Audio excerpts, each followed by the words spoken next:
गीता अध्याय 15 के श्लोक 16-17 में 3 प्रभु बताए हैं। ये 3 प्रभु कौन हैं? किस प्रभु की शरण में जाने के पश्चात जन्म और मरण समाप्त हो सकता है? 3 प्रभुओं में सबसे उत्तम परमात्मा कौन है? कैसा है? उसका क्या नाम है? इन सभी गूढ़ रहस्यों को जानने के लिए अवश्य सुनिए जगत गुरु तत्वदर्शी संत रामपाल जी महाराज के अमृत वचन। ओम नाम ब्रह्म की साधना है, उससे ब्रह्म लोक प्राप्ति होती है। तो इसमें स्पष्ट किया है कि वो ब्रह्म लोक में गया, ब्रह्म स्वर्ग में। अब देखो, ब्रह्म स्वर्ग से श्री महावीर भगवान का जीव किस पर्याय में गया? अयोध्या नगरी में कपिल ब्राह्मण की काली स्त्री से जटिल नामक पुत्र हुआ। फिर जटिल की पर्याय से कहा गया 100 धर्म स्वर्ग में 1 सागर की आयु वाला देव हुआ। फिर कहा गया इसी भरत क्षेत्र में सूतिका नामक गांव में अग्निभूत ब्राह्मण की गौतम स्त्री से अग्निशय नामक पुत्र हुआ। फिर कहा गया फिर स्वर्ग में गया। फिर स्वर्ग से कहा गया भरत क्षेत्र के मंदिर नामक गांव में गौतम ब्राह्मण की कोस की पत्नी से अग्निमित्र नाम का पुत्र हुआ। फिर कहा गया महेंद्र स्वर्ग में चला गया। महेंद्र स्वर्ग से महावीर भगवान का जीव कहा गया। अब 295 पढ़ रहे हैं। मंदिर नगर में सालकाय ब्राह्मण की पत्नी से भारद्वाज नामक पुत्र हुआ। भारद्वाज के शरीर को छोड़कर कहा गया महेंद्र स्वर्ग में देव हुआ। फिर वहां से महेंद्र स्वर्ग से कहा गया इतर निगोद में 1 सागर की आयु वाला नगोदिया जीव हुआ। नगोद से निकलकर महावीर भगवान का जीव कहा गया अनेक को भव धारण के इस प्रकार है। ओए होए हे भगवान, अब कलेजा मुंह का होगा पुण्यात्मा जो थोड़ा सा भक्ति मार्ग पर लगा हुआ है। इन साधना करते करते ये ब्रान मैटी, फिर क्या फायदा इस भक्ति का? कोट जन्म तन बर्मत हो गए, कुछ नहीं हाथ लगा रे कुकर सुकर खरबा बोरे कौआ हंस। अब देखो क्या हालत है। अनेकों भव धारण किए, उसके बाद अनेकों जीवन धारण किए। 1000 आक वृक्ष के भाव शरीर, 80,000 बार सीप के जीवन भाव, 20,000 बार नीम वृक्ष के भाव, 90,000 बार केली वृक्ष के भाव और 3,000 बार चंदन वृक्ष के भाव, 5 करोड़ बार कनेर वृक्ष के भाव, 60,000 बार वैश्या के शरीर जीवन और 5 करोड़ बार शिकारी। ओहो, 20 करोड़ बार हाथी और 60 करोड़ बार गधा, गधे के भाव। अपने आत्माओं ये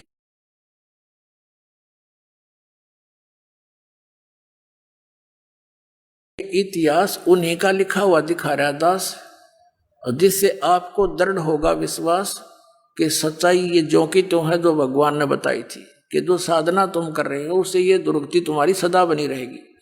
और जो साधना हम बताएंगे जो परमात्मा ने बताई है उससे ये सब झंझट मिटेगा। तो बुद्धिमान ऐसा कौन है जो अभी भी डले डोगा इन साधनाओं को करता रहेगा? जब तक विकल्प नहीं था तो मजबूरी थी, अब रास्ता मिल रहा है फिर भी ग्रहण नहीं करते। तो ऐसा शायद ही कोई होगा, अब ग्रहण करनी पड़ेगी यह साधना। इसलिए प्रमाण दिखाए जा रहे। 60 करोड़ बार गधा, गधे के भाव और 30 करोड़ बार कुत्ता। हे भगवान, ये तो एक का बतेरा इन दोनों में एक एक जीवन है। सारे पानी फिर जाए देवता वाले जीवना पे, बाढ़ में जाओ वो देवता पर जब गधा बन के खड़ा हो, क्या देवता रह गया? फिर उसकी क्या इज्जत रहेगी, क्या सुख रहा उसको? तो अब दया होगी परमात्मा के आपके ऊपर। अब देखो 60 करोड़ बार गधे के भाव, 30 करोड़ बार कुत्ते के जीवन भाव, 60 करोड़ बार नपुंसक के जीवन हिजड़ा बनकर रहा, 20 करोड़ बार स्त्री के जीवन, 90 लाख बार धोबी, 8 करोड़ बार घोड़े के जीवन और 20 करोड़ बार बिल्ली, 60 लाख बार गर्भपात से मरने। ओहो, माँ के पेट में मर गया, गर्भपात हो गया। ऐसे भी मनुष्य जीवन है जो गर्भपात होकर ही पूरे कर जाते हैं। अब आगे क्या बताते हैं देखो। और 80 लाख बार देव पर्याय को प्राप्त हुआ। केवल 80 लाख बार तो देवता बना और बाकी 20 करोड़ बार बिल्ली, 60 करोड़ बार गर्भपात से मरण और 60 करोड़ बार गधा, 30 करोड़ बार कुत्ता, 60 करोड़ बार नपुंसक, 20 करोड़ बार स्त्री, 90 लाख बार धोबी 8 करोड़ बार घोड़ा है और 80 लाख बार देवता बन गया। चाट ले उस देवता के पद ने, तो कितना बन गया वो देवता बनकर फिर गधा बना। बताया क्या प्रोसीजर हुआ है तेरा के जब तो विकल्प नहीं था। परमात्मा ने दया करी, सतगुरु आए दया करी, ऐसे दीन दयाल और बंदी छोड़ वृत्तास का जठ अग्नि परसपाल। या दया करी परमात्मा ने आकर हमारे पे। और आगे देखो अभी कौन सा पीछा छूट गया देखना। 80 लाख बार देव प्रयाग को प्राप्त हुआ। उपरोक्त भावों को प्राप्त करने के बाद महावीर भगवान ने किस पर्याय को प्राप्त हुआ? राजगृह नगर में सथावर नामक ब्राह्मण हुआ। सथावर ब्राह्मण से फिर महेंद्र स्वर्ग में 7 सागर की आयु वाला देव हुआ। महेंद्र स्वर्ग से कहा गया राजगृह में विश्वभूति राजा की जैनी रानी से विश्व नंदी नामक पुत्र हो गया। वहां से महाशुक्र स्वर्ग में देव हुआ। महाशुक्र स्वर्ग से कहा गया त्रिपृष्ठ नामक नारायण हुआ। त्रिपृष्ठ नारायण से फिर महावीर भगवान का जीव कहा गया 7वें नरक में गया, फिर नरक में डाला गया। 7वें नरक से महावीर भगवान का जीव कहाँ गया? 296 पर सिंहगिरी पर्वत पर सिंह शेर हुआ, पुनः फिर प्रथम नरक में गया। नरक से निकलकर श्री महावीर भगवान का जीव कहाँ गया?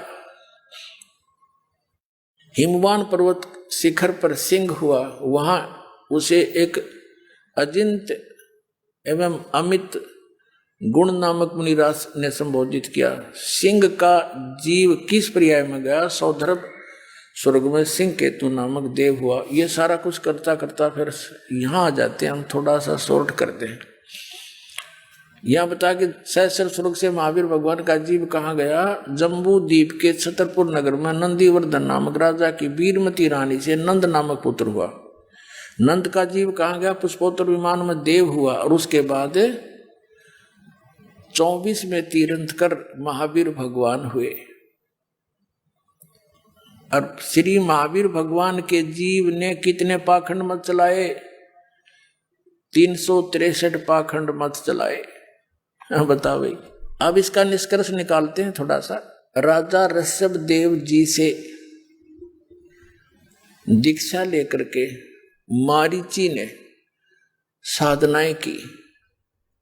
वो वेदों अनुसार साधना है और ब्रह्म तक की साधना है। ब्रह्म और परब्रह्म और ब्रह्मा विष्णु महेश अन्य इन तक की जो पूजाएं हैं, उनसे जैसा कर्म प्राणी करता है दोनों भोगने पड़ते हैं, उसमें कोई परिवर्तन नहीं हो सकता। राजा ऋषभ देव जी से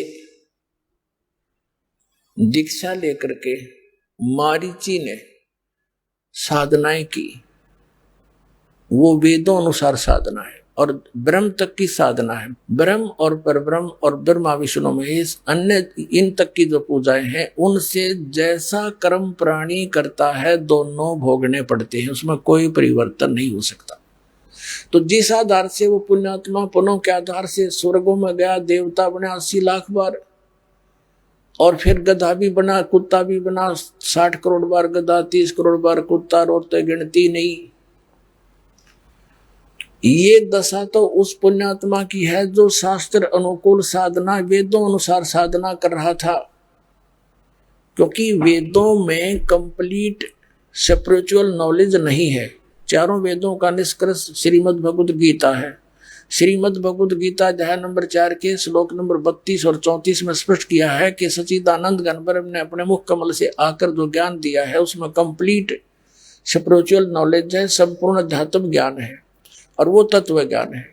चौथे अध्याय के 34वें श्लोक में कहा कि उस तत्व ज्ञान को तू तत्वदर्शी संतों से जाकर समझ। इससे सिद्ध है कि गीता ज्ञान दाता भी कंप्लीट ज्ञान नहीं बता पा रहा, उसने ऑप्शन छोड़ दिया है तत्वदर्शी संतों से पूछो।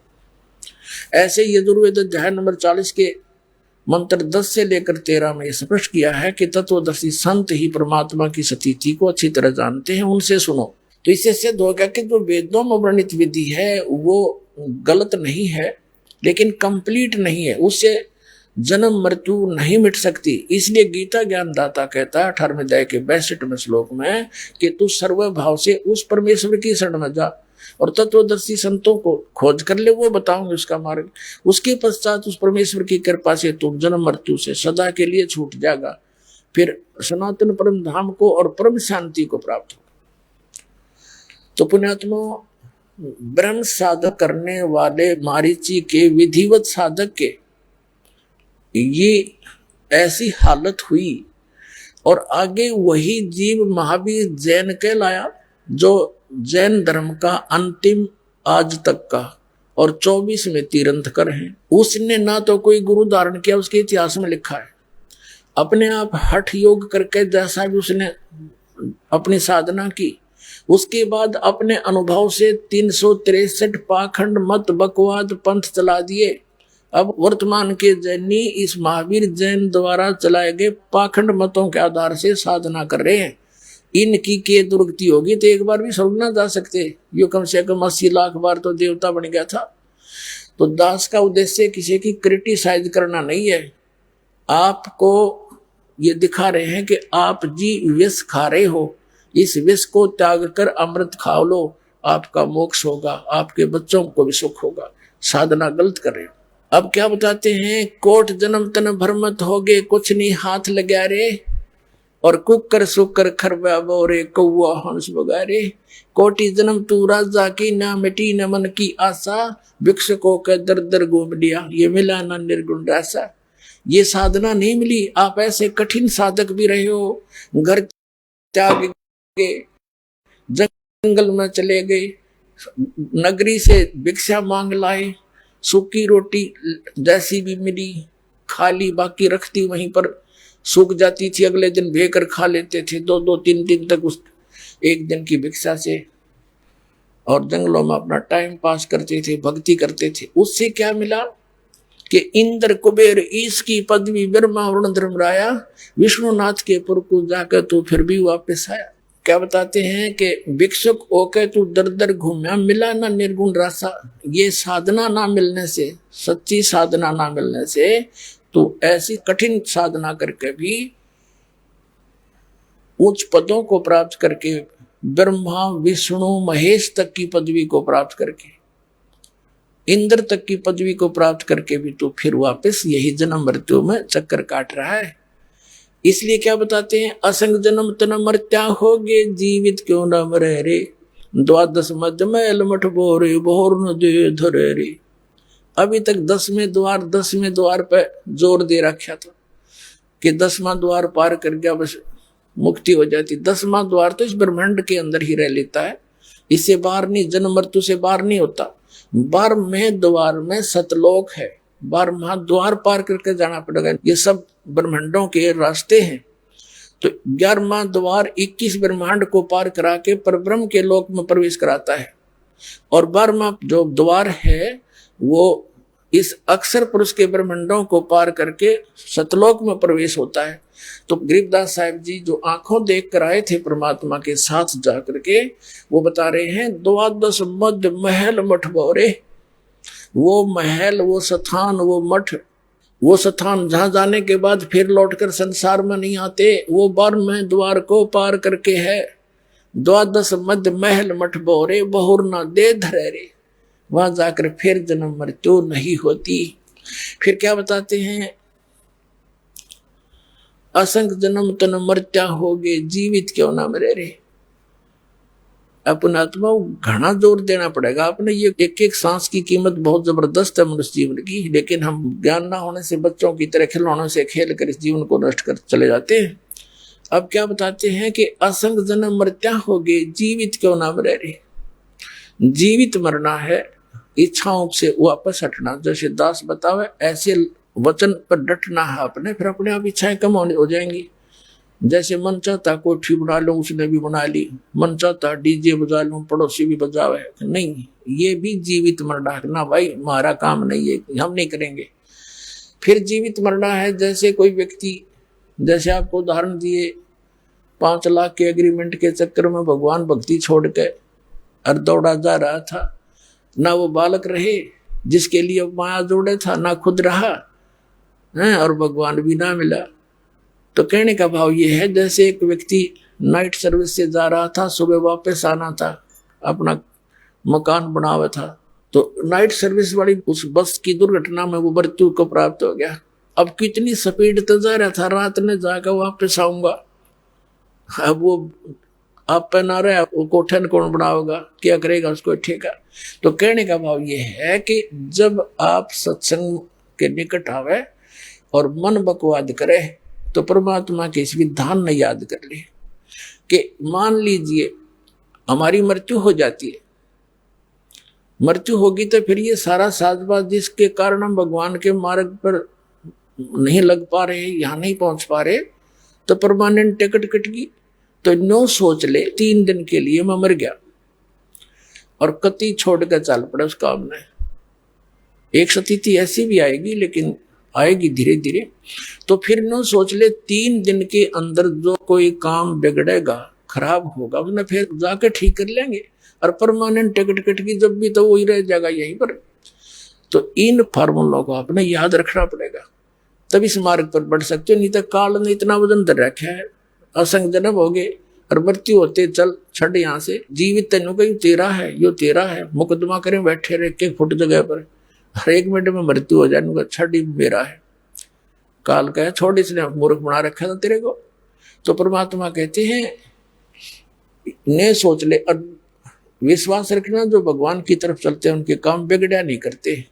ये अपना बिल्कुल हृदय में गांठ लगा लेना। जो भगवान की तरफ ऐसे समर्पित होकर चलते हैं उनके काम बिगड़ा नहीं करते, बना करते हैं। सैकड़ों प्रमाण दिखा दूं आपने यहाँ हमारे साथ। और हम एक बच्चे को भेजते हैं 14, 15, 16 वर्ष तक फ्री छोड़ देते हैं, बेटा अपना जीवन सफल कर। और इस परमात्मा के लिए क्या हम थोड़ा बहुत भी नहीं कर सकते उत्तम कल्याण के लिए? तो समय भी निकालना पड़ेगा, 2 पैसे परमात्मा के दिए हुए धन से पुण्य भी लाना पड़ेगा। ये सभी क्रियाएं आपको यहाँ से पार करने में सहयोग देंगी। तो कहते हैं असंग जन्म तन मर्त्या हो गए, जीवित क्यों ना मरे रे, और 12 मधुमल मठबोरे बहुर ना दे धरे रे। कहते हैं दोजक भिष्ट सभी तय देखे राजपाट के रसिया। जैसे महावीर जैन जी का इतिहास आपने देखा। दोजक माने नरक, भिष्ट माने स्वर्ग। दोजक बहिष्ट सभी तय देखे राजपाट के रसिया, और 3 लोक से तरपत नाही यो मन भोगी खसिया। गरीबदास जी याद दिलाना चाहते हैं जो भगवान को देख कर आए थे, परमात्मा के साथ गए थे नानक साहिब जी की तरह। अब वो आंखों देखा सब परमात्मा का दिया हुआ ज्ञान, और सब बता रहे हैं। क्या बताते हैं कि इस मन की इतनी गंदी वृत्ति है, यू काल का दूत है, तुमने चैन से रहने नहीं देता। जैसे कोई गांव का सरपंच बन जाता है तो उसकी नीयत रहती है चेयरमैन बनूं, और चेयरमैन बन जाता है तो ये सोचा एमएलए घट मिला है। एमएलए बनने के बाद इन्होंने सोचा मंत्री बनूं, जब बात बने। मंत्री बनने के बाद इन्होंने सोचा मुख्यमंत्री बनूं, जब चौधर पूरी हो। मंत्री बनकर नीति यह हो प्रधानमंत्री बनूं, इतने इसकी टिकट कट ले, फिर गदा संतरी बना पाओ। अब परमात्मा कहते हैं 3 लोग से तरपत ना ही यो मन भोगी खसिया। ये मूर्ख बना रहा तुम्हारे को जो काम करना था। कबीर साहब कहते हैं कबीरा सब जग निर्धना धनवंता ने कोए, धनवंता सो जानियो जिस पर राम नाम धन हो। तो राम नाम का धन इकट्ठा करो, आप भगवान के चरणों में जाओगे। फिर क्या बताते हैं कि सतगुरु मिले तो इच्छा मिटे। सतगुरु मिलेगा तो यहां से मन हटाओगा, आपकी इच्छाएं खत्म कर देगा। ये सत्कर मान लेना, आपको गलानी हो जाएगी यहाँ के इस बकवादों से। एक दिन ऐसी स्थिति आ जाएगी आपकी भी और आपके बच्चों की भी। और फिर भक्ति सफल होगी, स्पीड तो चलेगी, क्योंकि उस सुख को प्राप्त करने के लिए हमने यहाँ के सुख छोड़ने पड़ेंगे। क्योंकि स्टूडेंट यदि कॉलेज टाइम में, अपने स्टडी टाइम में और ये बकवादें करता है और भक्ति नहीं कर रहा है तो वो सदा दुखी होता है। तो आप स्टूडेंट हैं, आपने यहाँ की जो सुविधाएं बटोरने में जीवन नष्ट कर रहे हो, ये आप बालक हो, अपना जीवन नाश कर रहे हो। यहाँ के सुख से उल्टा हटना पड़ेगा, और ये सच्चाई के साथ आपने माननी पड़ेगी ये बात। एक कहने से बाय ऑर्डर नहीं, इस ज्ञान से आपकी महात्मा हट जाएगी। तो देख लेना कुछ दिनों में। तो कहते हैं सतगुरु मिले तो इच्छा मिटे, और पद मिल पदे समाना, चल हंसा उस लोक पठाऊं जो आदि अमर अस्थाना। ओए है, अब सतगुरु मिलेगा तो इच्छा खत्म कर देगा आपकी। और पद मिल पदे समाना, अब देखो ये सूक्ष्म वेद है, गॉड गिवन, कबीर परमात्मा ने दिया गरीबदास साहिब जी के हृदय में, उन्होंने फिर हमारे लिए लिपिबद्ध करा दिया। ये सूक्ष्म वेद है, इसको समझना बालकों का काम नहीं है। इसमें कितने कोड वर्ड हैं, पद मिल पदे समाना, यहां पद के दो अर्थ बनते हैं, दो बार पद लिखा है। एक तो पद मिले, पद माने पद्धति, यानी पूजा की विधि अकॉर्डिंग टू शास्त्र मिले, सही भक्ति विधि सही मंत्र मिलेंगे, वो पद है, यानी वो पद्धति है। फिर पद मिल पदे समाना, कौन से पद में समाएंगे, कहां पहुंचेंगे? जैसे गीता अध्याय नंबर 15 के श्लोक नंबर 4 में कहा है कि उसके पश्चात तत्वदर्शी संत मिलने के पश्चात परमेश्वर के उस परम पद की खोज करनी चाहिए, जहां जाने के बाद साधक फिर कभी लौटकर संसार में नहीं आते। तो यहां लिखा है सतगुरु मिलेगा तो वो पद मिलेगा, सतगुरु मिले तो इच्छा मिटे, पद मिल पदे समाना, और चल हंसा उस लोक पठाऊं जो आदि अमर स्थाना, जो शाश्वत स्थान है तुझे वहां भेज दूं। फिर कहते हैं चार मुक्ति जहां चंपी करती, जैसे यहाँ की चार मुक्तियां हैं, चौथी मुक्ति ब्रह्मलोक में चले जाते हैं। ब्रह्मलोक में गए हुए प्राणी फिर जन्म मृत्यु में, ये सथाई सुख रहा है ही नहीं हमारा। तो यहाँ कहते हैं ये चार मुक्ति जहां तेरी चंपी करती, सदा तेरे चरणों में सुख रहेगा सतलोक में। सतलोक कोई एक समुद्र सागर नहीं है, वो ऐसा ही पृथ्वी है, ऐसे ही बाग बगीचे, सारी व्यवस्था बिल्कुल एज इट इज है। ये डुप्लीकेट मिट्टी के कच्चे खिलौने हैं, वो अमर तत्वों से बने हुए सभी हैं। तो आपके शरीर भी वहां पर अमर होंगे और इतने सुख होंगे। कहते हैं चार मुक्ति जहां चंपी करती, माया होरी दासी, और दास गरीब अभय पद पर से, वो मिले राम अविनाशी। कहते वो अविनाशी परमात्मा मिलेगा और वो सुख तेरे चरणों में सदा के लिए बना रहेगा। मन तू चल रे सुख के सागर, जहां शब्द सिंधु रत्नाकर। बोलो सतगुरुदेव। पूर्ण ब्रह्म सारी सृष्टि के रचनहार कबीर देव जी, कबीर साहब, ये हम सभी आत्माओं के पिता हैं, ये जनक हैं हमारे। और अपने का दुख अपनों को ही होता है। अपने बच्चे जब कष्ट में होते हैं तो माता पिता की नींद भी हराम हो जाती है। तो पुण्यात्माओं, हमने एक बहुत भयंकर गलती करी थी, जिसके परिणाम स्वरूप हम यहाँ इस काल के जाल में ये पीड़ाएं सहन कर रहे हैं। हम अपने पिता से विमुख हो गए। जहां हमें सब सुविधाएं उपलब्ध थी, वहां ना वृद्ध अवस्था थी, ना मृत्यु होती थी। हमारा भरा पूरा परिवार था, सब सुविधाएं उपलब्ध थी। हम अपनी गलती के कारण इस काल भगवान के ऊपर आसक्त हो गए, इसके साथ यहां आ गए। और शेष बहुत से जो वहां आत्माएं अभी रह रही हैं, वो वही रह गए, वो इसके ऊपर आसक्त नहीं हुए। वहां हमें कोई दुख नहीं था, हमारी मृत्यु नहीं होती थी, किसी चीज का अभाव नहीं था। हम यहां आने के कारण इस काल के लोक में अनेक यातनाएं सह रहे हैं। पुण्यात्माओं, सौभाग्य आपका कि आपका इस समय मानव शरीर है। जिन पुण्यात्माओं को, जिन पुण्य प्राणियों को अब मानव शरीर मिलेगा,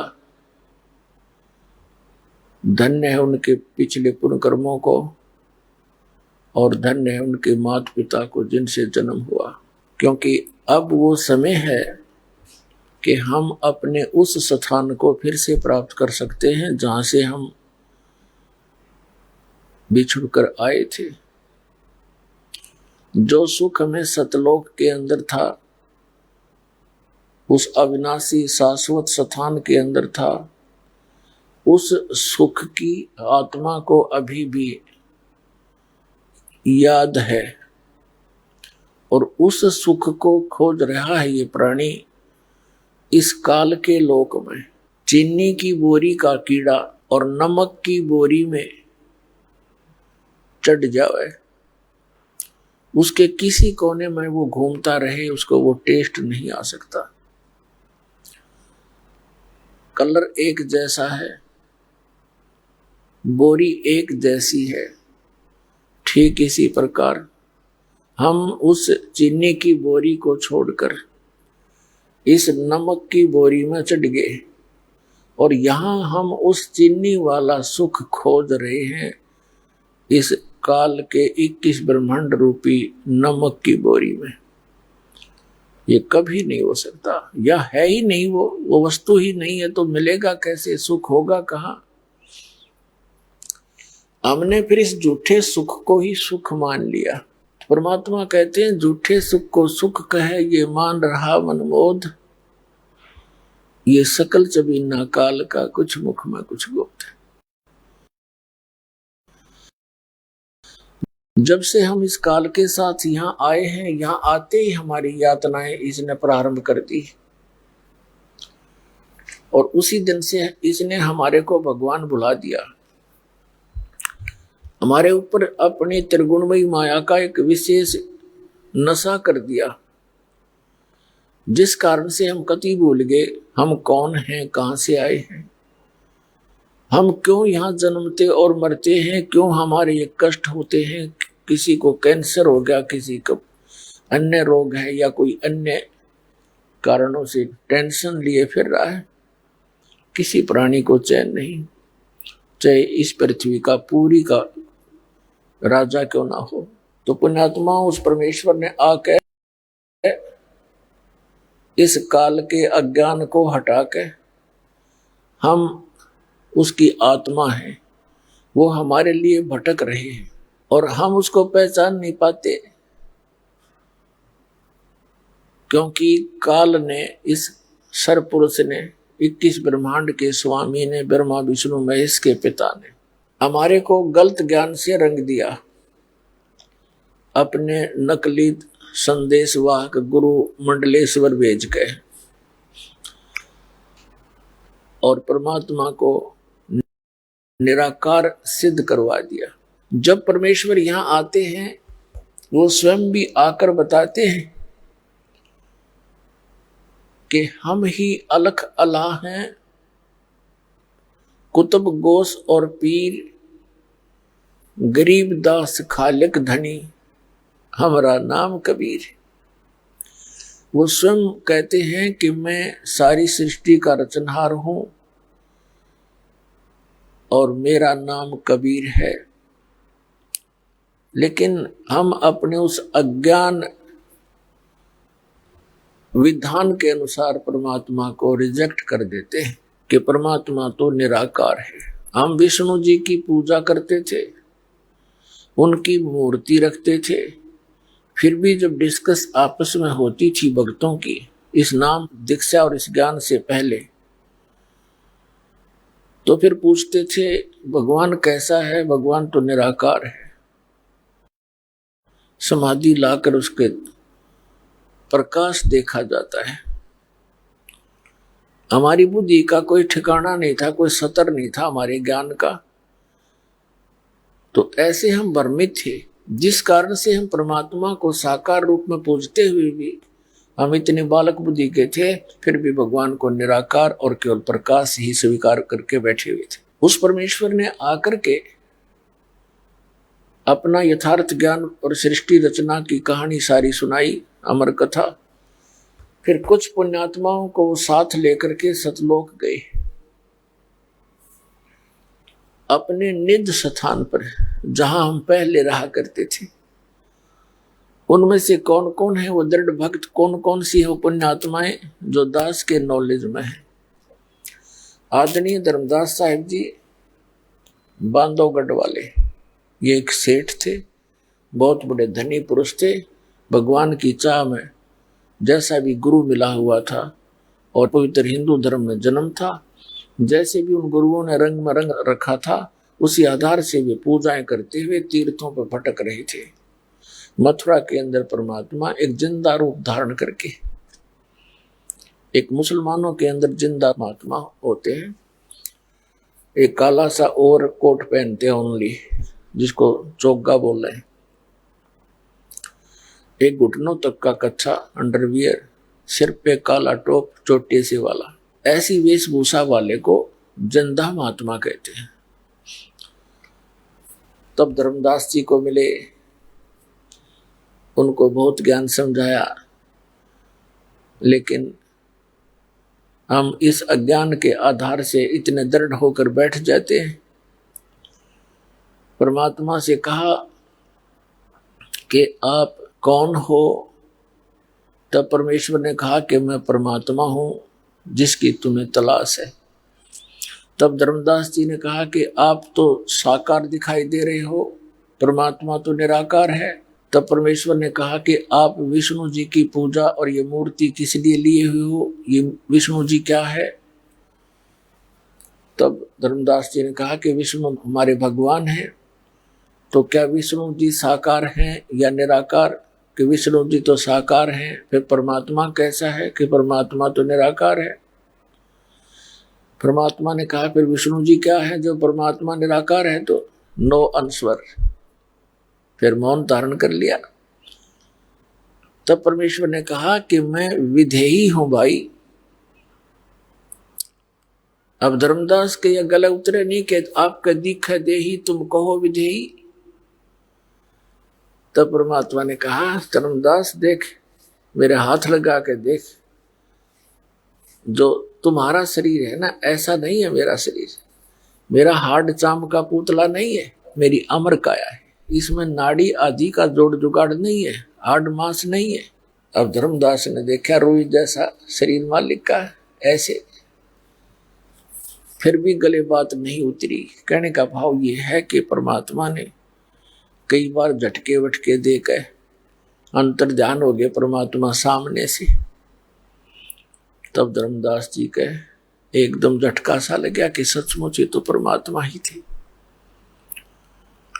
फिर परमात्मा उस प्यारी आत्मा को सतलोक लेकर गए। जब सतलोक में जाकर देखा, वही जिंदा वाला रूप ही उस अनंत कोट ब्रह्मांड के संचालक के रूप में सिंहासन पर विराजमान है। सिर पे मुकुट है और तेजों में शरीर है, ऊपर छत्र है, बहुत बड़ा गुम्बद है। सतलोक एक पृथ्वी है सफेद कलर की, उसका तेज बहुत घना है, बहुत नूरी है, और वहां सब व्यवस्था है। बाग बगीचे हैं, सदाबहार वृक्ष हैं, झरने बह रहे हैं, प्रत्येक पदार्थ अमर है। जैसे उस सतलोक का एक सैंपल है यहाँ पर, जो गंगा दरिया का जल है, ये सतलोक से आया हुआ है। परमात्मा ने अपने एक मटेरियल की, वहां के पदार्थ की एक पहचान बताने के लिए ये सतलोक से भेज रखी है। ये निरंजन के लोक में आती है, वहां से फिर विष्णु के लोक में आती है, विष्णु के लोक से फिर शिव के लोक में आती है, शिव के लोक से फिर ये पृथ्वी के ऊपर आती है। इसके आने का तरीका जैसे समुद्र से वाष्प उठती है, बादल रूप धारण कर लेती है, अरबों टन पानी ऊपर घूम रहा है बगैर किसी सपोर्ट के, और जहां चाहे परमात्मा उसका पानी बनाकर वर्षा कर देता है। ऐसे ही वहां से सतलोक से नीचे आई, उसका प्रारूप बदल कर परमात्मा ने वहां प्रकट की। वहां शिवलोक में, विष्णुलोक में ये गंगा एज इट इज ही है। उसके बाद फिर उसको फिर दूसरा प्रारूप बदल के और यहाँ गौमुख के पास उस बर्फ के अंदर कन्वर्ट कर दी मालिक ने। वहां से ये पानी बनकर नीचे आ रहा है और ऊपर से वो लगातार आ रही है। तो इस जल को आप कितने दिन कहीं रख लो, किन्हीं परिस्थितियों में ये खराब नहीं होता। ऐसे वहां दूधों की नदी बहती है, वहां पर सदाबहार वृक्ष है, ऐसे अमृत जल है वहां का। क्योंकि वहां से चलकर यहाँ तक आने में इस काल के 21 ब्रह्मांड में इतनी बदबू उठ रही है। जब हम सतलोक से वापस यहाँ आते हैं तो इसके अंदर आते ही आभास होता है कि बहुत गलत ठिकाना है। गरीबदास साहिब जी कहते हैं कि 100 योजन पर जाती है यह दुनिया की दुर्गंध। 100 योजन, 1 योजन 4 कोस का, 1 कोस 3 किलोमीटर का, तो समझो 300 किलोमीटर तक इस पृथ्वी की दुर्गंध वहां तक जाती है, बदबू। और जिस लोक में हम बड़ा खुश होकर रह रहे हैं, तो इसके अंदर से आकर के फिर भी मलिनता आ ही जाती है थोड़ी बहुत। उसके बावजूद भी इतना निर्मल जल है, और परमात्मा के यथा स्थान पर तो इसका कहना ही क्या। तो पुण्यात्मा, परमात्मा ने 600 वर्ष पहले अपनी प्यारी आत्मा धर्मदास जी को सतलोक दिखाया, और वहां सतलोक के अंदर परमात्मा को देखा। करोड़ सूर्य मिला दे, करोड़ चंद्रमा, इतने एक रोमकूप की शोभा। जब धर्मदास को नीचे यकीन हुआ नहीं, ऊपर देखा उस सतलोक के सिंहासन पर, फिर वापस फिर आया, नीचे आकर परमात्मा को देखा तो कहा, हे भगवान, मैं आपके साथ वाद विवाद करके बहुत शर्मिंदा हूं, आप तो सचमुच भगवान हैं, आप तो वास्तव में परमात्मा हैं। लेकिन आपका जो वहां शोभा है, वो शोभा युक्त आपका शरीर यहां नहीं है, इसका कारण क्या है? तो परमेश्वर ने कहा था कि एजडीच यदि मैं जो का तुम उसी तेजों में शरीर से यहां प्रकट हो जाऊं तो तुम्हें कुछ दिखाई दे नहीं, सबकी आंखें बंद हो जाए, जैसे उल्लू सूर्य नहीं देख सकता, इतना तेज तुम्हारी चरम दृष्टि सहन नहीं कर सकती। इसलिए मैं अपना हल्का तेज रूप बनाकर, रूप को सरल करके नीचे आता हूं, और उसी रूप में आ जाऊं, उसी शोभा में, तो ये काल निरंजन को हार्ट अटैक हो जावे, ये बेहोश हो जा, तो ये हमारा नियम भंग हो जाता है, क्योंकि इसने तप करके ये राज्य लिया हुआ है, और तुम अपनी गलती से, सब इच्छा से यहां आई हुई हो। अब मैं तुम्हें उस स्थान की प्राप्ति, उस सुख को पुनः प्राप्त कराने की एक विधि बताऊंगा। मैं जोर जबरदस्ती बलात् तुम्हें नहीं ले जा सकता, बलपूर्वक नहीं ले जा सकता, मैं विधि बताऊंगा। उस विधि से तुम साधना करना और आस्था पूरी करना हमारे ऊपर, तब तुम सतलोक जा सकोगे।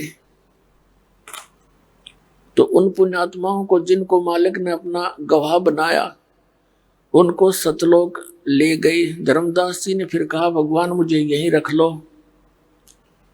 मुझे वापस ना भेजो, वो तो बहुत गंदा लोक है। तो परमात्मा ने कहा, ऐसे नहीं रखा जा सकता। आप यहां से जब गए भक्ति युक्त थे, तुम परिपूर्ण थे भक्ति से, अब तुम्हारी भक्ति, तुम्हारी जो शक्ति वो बिल्कुल खत्म हो चुकी है, और तुम्हारे ऊपर काल का बहुत घना ऋण है।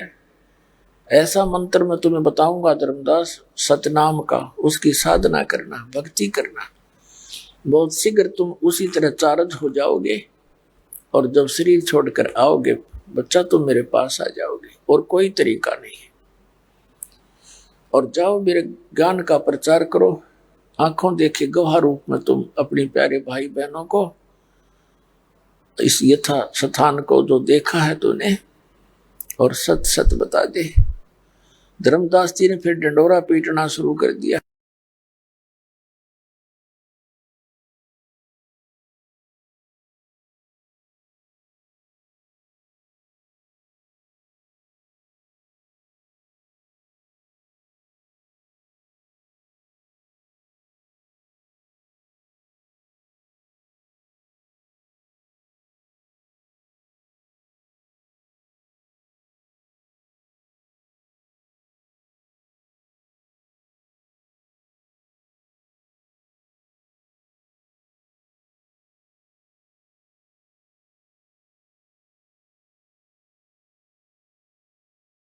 ऐसा मंत्र मैं तुम्हें बताऊंगा धर्मदास, सतनाम का, उसकी साधना करना, भक्ति करना, बहुत शीघ्र तुम उसी तरह चार्ज हो जाओगे, और जब शरीर छोड़कर आओगे बच्चा, तुम मेरे पास आ जाओगे, और कोई तरीका नहीं है। और जाओ मेरे ज्ञान का प्रचार करो, आंखों देखे गवाह रूप में तुम अपने प्यारे भाई बहनों को, इस यथा स्थान को जो देखा है तूने, और सच सच बता दे। धर्मदास जी ने फिर डंडोरा पीटना शुरू कर दिया, जगह जगह जाके परमात्मा के गुण गाने लगे। लेकिन काल के दूत पग पग पर बैठे हैं, उन्होंने परमात्मा के इस ज्ञान को हम तक आने नहीं दिया। उसी समय में आदरणीय नानक साहिब जी को परमात्मा मिले। ऋग्वेद मंडल नंबर 9 सूक्त नंबर 86 मंत्र नंबर 26 और 27 में, ऋग्वेद मंडल नंबर 9 सूक्त 82 82 के मंत्र 1 2 3 में, ऋग्वेद मंडल नंबर 9 सूक्त 96 96 के मंत्र 16 से 20 में, ऋग्वेद मंडल नंबर 9 सूक्त 20 मंत्र 1 में, ऋग्वेद मंडल नंबर 9 सूक्त 94 के 94 के मंत्र 1 में, ऋग्वेद मंडल नंबर 9 सूक्त 95 के मंत्र 2 में, 95 के 2 में, और भी अनेकों स्थानों पर यह प्रमाण है कि वो कबीर देव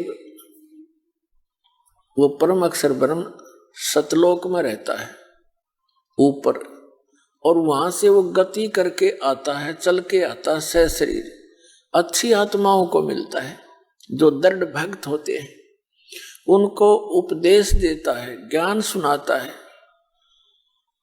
वो अपने शरीर को, अपने रूप को सरल करके आता है, तत्व ज्ञान से परिचित कराता है। तो उसी अपनी लीला आधार से परमात्मा आदरणीय नानक साहिब जी को मिले थे। जिसमें नानक साहिब जी सुल्तानपुर के अंदर एक नवाब के यहाँ नौकरी किया करते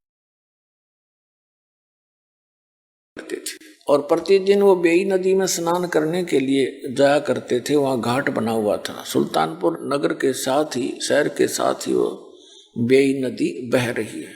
एक दिन परमात्मा नानक साहिब जी को मिले और उनसे डिस्कस हुई, प्रार्थना की कि मैं भक्त हूँ और आपके विषय मुझे बहुत कुछ सुना है कि आप बड़े महान आत्मा हो, मुझे कुछ ज्ञान मार्ग बताओ। तो नानक साहिब जी ब्रजलाल पांडे से गीता पढ़ा करते थे, और उस ब्राह्मण ने, गुरु ने श्री विष्णु जी को सुप्रीम पावर, जैसा कि हिंदू समाज के अंदर एक लोक वेद फैला हुआ है, तो उन्होंने बताया कि विष्णु जी सर्वेश्वर हैं, ये अजरो अमर हैं, सर्वशक्तिमान हैं, इनके कोई माता पिता नहीं है। तो ऐसे काफी डिस्कस हुई, जैसे धर्मदास साहिब जी के साथ हुई थी, ऐसे ही नानक साहिब जी के साथ हुई थी। तो परमात्मा ने 3-4 प्रश्न किए थे। परमात्मा ने नानक साहिब जी से पूछा था कि गीता जी का ज्ञान किसने बोला? कि श्री कृष्ण जी ने। श्री कृष्ण जी कौन है? कि ये विष्णु के ही अवतार हैं। श्री नानक साहिब जी का उत्तर था। तब परमात्मा ने कहा कि गीता अध्याय नंबर 2 के श्लोक नंबर 12 में, अध्याय नंबर 4 के श्लोक 5 और 9 में, गीता अध्याय नंबर 10 के श्लोक नंबर 2 में आप मानते हो कि श्री कृष्ण यानी विष्णु जी ने ये गीता ज्ञान दिया? तो ये खुद कह रहे हैं मेरे तो अर्जुन जन्म और मृत्यु होते हैं, तू नहीं जानता, मुझे ज्ञान है। तो ये अविनाशी कैसे हुए? अब नानक साहिब जी चुप हो गए। तब परमात्मा ने कहा कि गीता ज्ञानदाता अध्याय नंबर 15 के श्लोक नंबर 4 में कहता है कि तत्वदर्शी संत की प्राप्ति के उपरांत परमेश्वर के उस परम पद की खोज करनी चाहिए जहां जाने के बाद साधक फिर लौटकर संसार में नहीं आते।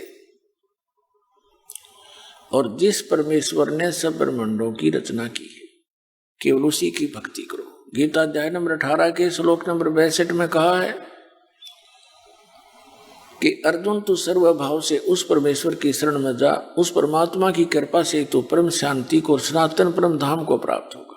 श्रीमद् भगवत गीता अध्याय नंबर 8 के श्लोक नंबर 1 में अर्जुन ने पूछा कि हे भगवान, आपने जो गीता अध्याय नंबर 7 के श्लोक 29 में जिस तत्वब्रह्म की जानकारी दी है कि उसको जानकर सारे अध्यात्म से परिचित सब कर्मों से परिचित व्यक्ति केवल जरा और मरण से ही छूटने का प्रयत्न करता है। जरा माने बुढ़ापा, बुढ़ापे का कष्ट, और मरण माने मृत्यु।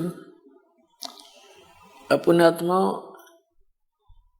आप जिस ज्ञान से वंचित हो, जिस कारण से सारा दिन हम इस संसारी क्रिया में ही अपना पूरा जीवन व्यर्थ करके चले जाते हैं। व्यर्थ अवस्था आती है, फिर रोते हैं, कभी गोड्डे दुख है, कभी आंखों से नहीं दिखता, कभी दांत कंडम हो गए, और कभी अन्य रोगों से ग्रस्त हो जाता बुढ़ापे में। फिर उसको अपने पिछले जीवन की वो झलकें याद आती हैं और बैठा बैठा रोता है। सारा जीवन में जो धन जोड़ता है, जिन परिवार के लिए, पोषण के लिए सारा जीवन लगा रहता है, उनमें से कोई बच्चा ही मर जाता है, कोई बेटी विधवा हो जाती है, पुत्री ही मर जाती है, पत्नी मर जाती है, पूरे परिवार के सदस्य ही मर जाते हैं, बूढ़ा एकला रोने को रह जाता है। एक तो वृद्धावस्था, ऊपर से ये कैर टूट गया। तो परमात्मा बताते हैं कि ये बुढ़ापा और ये मृत्यु, ये हमें कति नहीं अच्छी लगती, और दोनों कंपलसरी यहाँ पर। तो ये रहने का स्थान है। हम कति अज्ञानी बना के, हमें कोई विकल्प दिखाई नहीं देता, इसलिए हमने इस प्रोसेस को फाइनल मान लिया और हम विवश होकर के इन पीड़ाओं को सहन कर रहे हैं। अब परमात्मा ने आके बताया कि वहां सतलोक के अंदर ये जरा और मरण नहीं है, वहां वृद्ध अवस्था नहीं, ना मृत्यु बता। और हम यहाँ पड़े बिना ज्ञान के। अब मृत्यु तो आपकी होगी, चाहे आपके कितना अच्छा परिवार है, कितना आपका धन है, कभी भी हो सकती है। तो इस ज्ञान से आपने एक ऐसी प्रेरणा बनेगी जो सत्य का आधार है कि मृत्यु तो होगी, और मृत्यु के समय आपकी फिर वापस भावना यही किसी पुत्र पुत्री में या किसी संतान संपत्ति में रहेगी, तो वापस फिर यही जन्म होगा। यहाँ जन्म होगा तो ये प्रोसीजर फिर शुरू हो जाएगा। जन्म हुआ, फिर युवा हुए, विवाह हो गया, संतान हुई, कोई मर गया, कोई बच गया, सारा जीवन खर्च पक कर फिर मर गए। इसका कोई अंत है पता नहीं, असंग जन्म हो गए, इसी प्रकार भटकते हैं। तो अब इसका विकल्प मिल गया हमें, और अब भी हमारी आंख नहीं खुलेगी तो फिर भगवान का के दोष भाई। खुद आते हैं सतलोक से चलकर, जूते खाते हैं, गाली खाते हैं, पत्थर मारते हैं हम, इस भांग पी कर काल की नकली झूठे गुरुओं को सच्चा मानकर उस परमात्मा के पीछे पड़ जाते हैं। 600 वर्ष पहले जो दाता के साथ बदतमीजियां हमने की, अब उनको सुन और पढ़कर आंखों से रोना आता है, और वो हमारे लिए भटक रहा है क्योंकि हम उसके बच्चे हैं। तो सतलोक के अंदर जरा और मरण नहीं है। तो यहां अर्जुन ने पूछा कि 7वें अध्याय के 29वें श्लोक में आपने बताया कि जो मेरे इस ज्ञान को आश्रय बनाकर तत्वदर्शी संत की खोज कर लेता है, जो 4थे अध्याय के 32वें श्लोक में कहा है कि अर्जुन तो उस तत्व ज्ञान को जो 4थे अध्याय के 32वें श्लोक में गीता जी में जिसके विषय में कहा कि सच्चिदानंद घन ब्रह्म अपने मुख कमल से वो तत्व ज्ञान बोलकर सुनाता है, और उस तत्व ज्ञान के अंदर आध्यात्मिक मार्ग यज्ञों की जानकारी बहुत विस्तार के साथ लिखी होती है, वो तत्व ज्ञान है। 4थे अध्याय के 34वें श्लोक में कहा कि उस तत्व ज्ञान को तू तत्वदर्शी संतों के पास जाकर समझ, उनको दंडवत प्रणाम करने से और कपट छोड़ के प्रश्न करने से वो तत्वदर्शी संत तुझे उस तत्व ज्ञान का उपदेश करेंगे। तो यहाँ कहा कि मेरे इस ज्ञान को आधार आश्रय बनाकर 7वें अध्याय के 29वें श्लोक में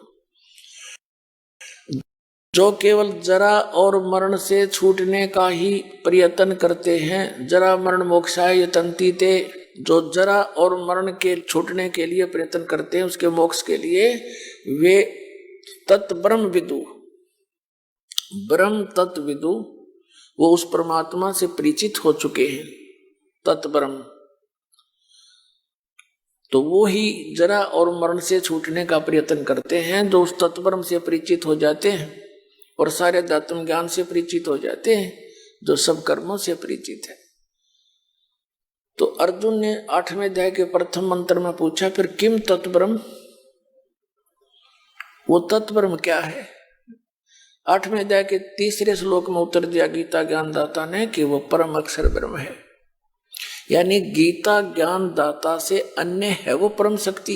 इन 7 श्लोकों को सुनकर नानक साहब जी बहुत प्रभावित हुए, लेकिन ये पुराना ज्ञान था, ये जल्दी सी जगह छोड़ता नहीं।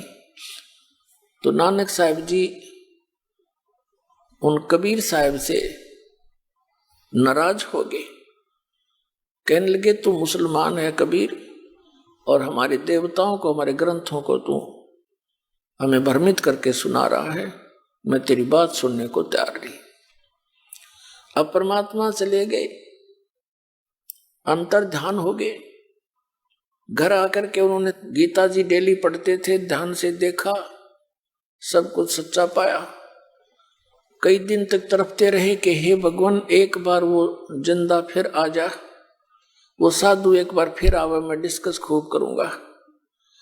अगली बार परमात्मा जब आए 5-6 महीने के बाद, उसी प्रकार सुबह सुबह गर्मियों के समय था, स्नान करने के लिए बेई नदी पर गए हुए थे नानक साहब जी।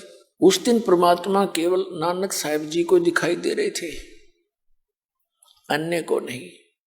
नानक साहब जी के साथ फिर काफी देर डिस्कस होती रही, अकेले बैठे रहे एक साइड में। अन्य स्नान करने वाले देख रहे हैं कि ये नानक साहब जी किससे बातें कर रहे हैं। दूसरे कहने लगे स्नान करने वाले के भगत आदमी है, ये तो आप पाप बोलिया करें, भगत तो मालिक से लौ लगा रखी होगी इसने। वो अपना नहाने नोने में लगे रहे।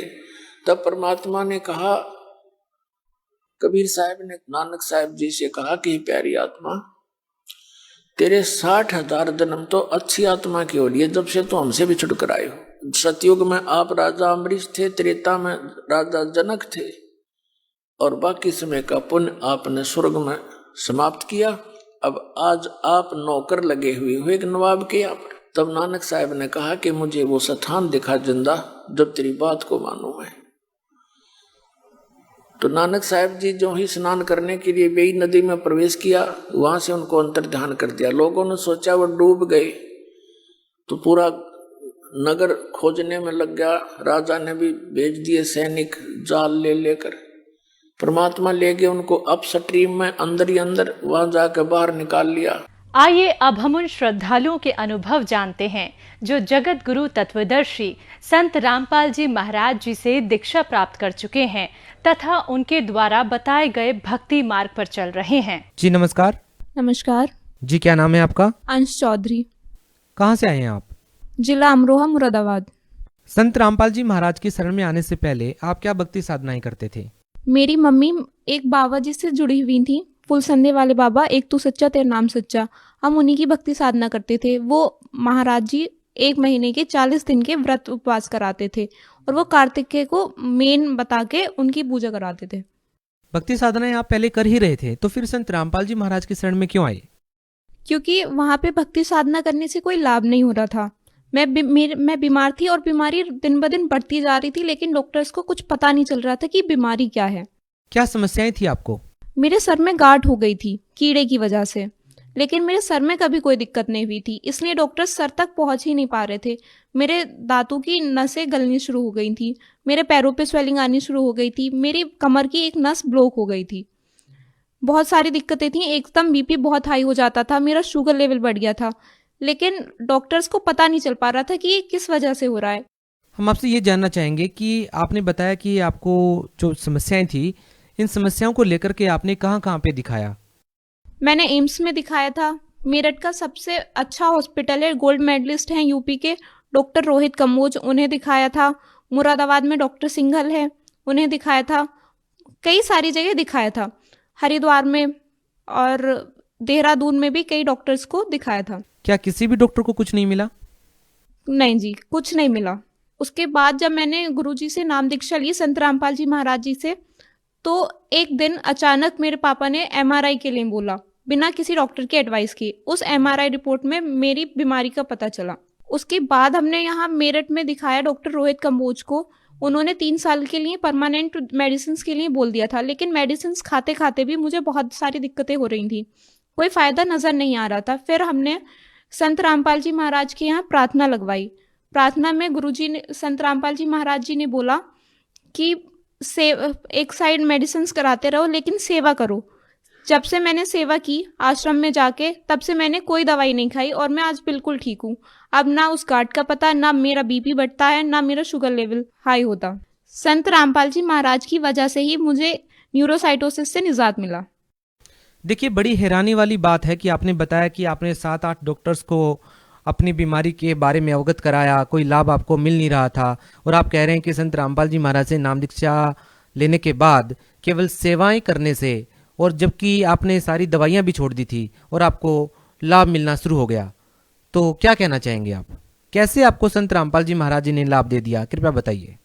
सर, संत रामपाल जी महाराज हमें वेदों में प्रमाणित ज्ञान समझाते हैं। उसके आधार पर भक्ति साधना करके, मर्यादा में रह के, किसी भी, ये तो न्यूरोसाइटोसिस है, कैंसर भी ठीक हो सकते हैं और हो रहे हैं बहुत सारे भक्तों के। संत रामपाल जी महाराज से नाम दीक्षा आपने कब ली थी? मैंने संत रामपाल जी महाराज जी से नाम दीक्षा 27/7/2019 में ली।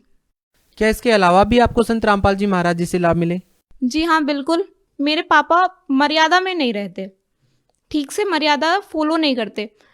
उन्हें पीछे बीपी हाई होने की वजह से पैनक्रियाज उनका डिस्ट्रॉय हो गया था, बिल्कुल डैमेज हो गया था। सारी बॉडी में पानी बनने लगा था, लंग्स में, किडनी में, हर तक पानी चला गया था। मैं आपको पैनक्रियाज से इंट्रोड्यूस कराती हूँ कि ये क्या है। पैनक्रियाज हमारा एक ऑर्गन होता है पेट के अंदर, इंटेस्टाइन के पास। इसका काम होता है हमारे फूड को डाइजेस्ट करना और स्टोर करना, स्टोर करके रखना। उनका ये पार्ट बिल्कुल डिस्ट्रॉय हो गया था, बिल्कुल ख़त्म हो गया था, जिसकी वजह से सारी बॉडी में इन्फेक्शन होने लगा था, पानी बढ़ने लगा था, उनके हर्ट तक पानी पहुंच गया था। डॉक्टर्स ने जवाब दे दिया था कि जी कुछ नहीं कहा जा सकता, कितने दिन के मेहमान हैं। लेकिन हमने गुरुजी संत रामपाल जी महाराज से प्रार्थना लगवाई। 3 दिन में ही उनको बहुत निजात मिला प्रार्थना लगवाने के बाद, और आज वो बिल्कुल ठीक हैं। उनकी रिपोर्ट्स भी यहाँ मेरे पास हैं, देख सकते हैं आप। Hospital Aryavrat, doctor Malay Sharma. देखिए, हम समझ सकते हैं जिस व्यक्ति को इस तरह की कोई समस्या होती है तो उसके जीवन में क्या परिस्थितियाँ आ जाती हैं। तो हम आपसे ये जानना चाहेंगे कि आप अपना अनुभव बताइए कि जब इतनी बड़ी समस्या आपके परिवार में थी तो आप किस तरह से उन परेशानियों से जूझ रहे थे?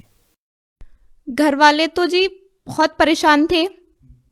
अब हमारे घर में सबसे मेन पापा हैं, अब वो ही बीमार हो गए थे तो फाइनेंशियली भी बहुत बैकवर्ड हो गई थी कंडीशन, बिल्कुल ठीक नहीं थी। घर पे सभी लोग बहुत परेशान थे। पापा को तो पता ही नहीं रहता था, पेन इतना ज़्यादा था कि नशे के इंजेक्शन ही डॉक्टर्स दिए जा रहे थे, और वैसे भी डॉक्टर्स को ठीक से समझ नहीं आ रहा था, वो कवर नहीं कर पा रहे थे बीमारी, इसलिए भी वो नशे के इंजेक्शंस दे रहे थे।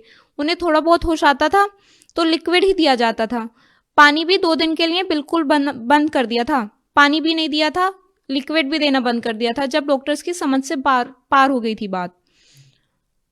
देखिए, संत रामपाल जी महाराज से जुड़ने के बाद आपकी इतनी बड़ी समस्या जो थी, जो आपके परिवार में जो इतनी बड़ी समस्याएं थी, वो ठीक हो गई हैं। आप लोगों को कैसे समझाएंगे कि एक इतना साधारण सा दिखने वाला संत जो कि भगवा कपड़े नहीं पहनते हैं, कोई बाहरी आडंबर नहीं करते हैं, तो आप लोगों को कैसे समझा पाएंगे?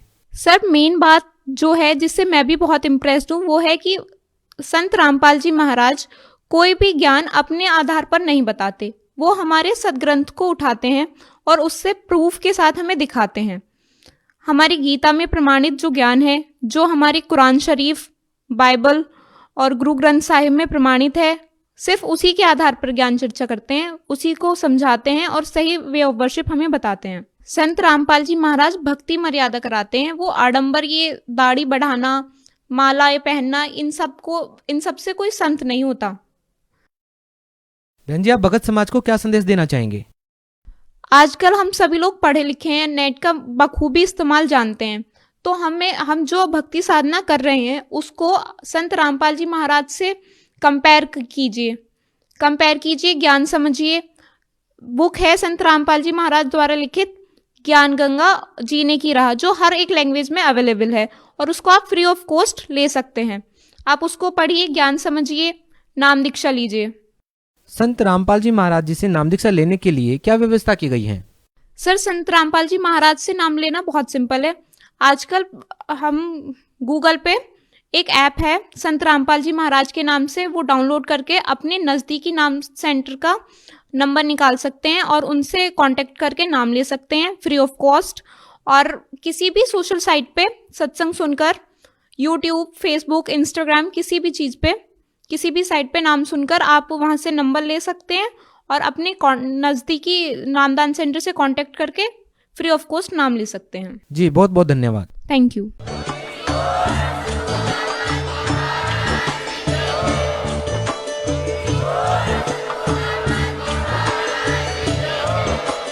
आप सुन रहे थे जगत गुरु तत्वदर्शी संत रामपाल जी महाराज जी के मंगल प्रवचन। अधिक जानकारी के लिए विजिट कीजिए हमारी वेबसाइट www.jagatgururampalji.org। संत रामपाल जी महाराज जी के शुभ आशीर्वाद से पूरे विश्व भर में 500 से भी ज्यादा नाम दीक्षा केंद्र हैं, जिन पर संत रामपाल जी महाराज जी द्वारा ऑनलाइन निशुल्क नाम दीक्षा दी जा रही है। अपने नजदीकी नाम दीक्षा केंद्र का पता करने के लिए संपर्क करें 8222880541।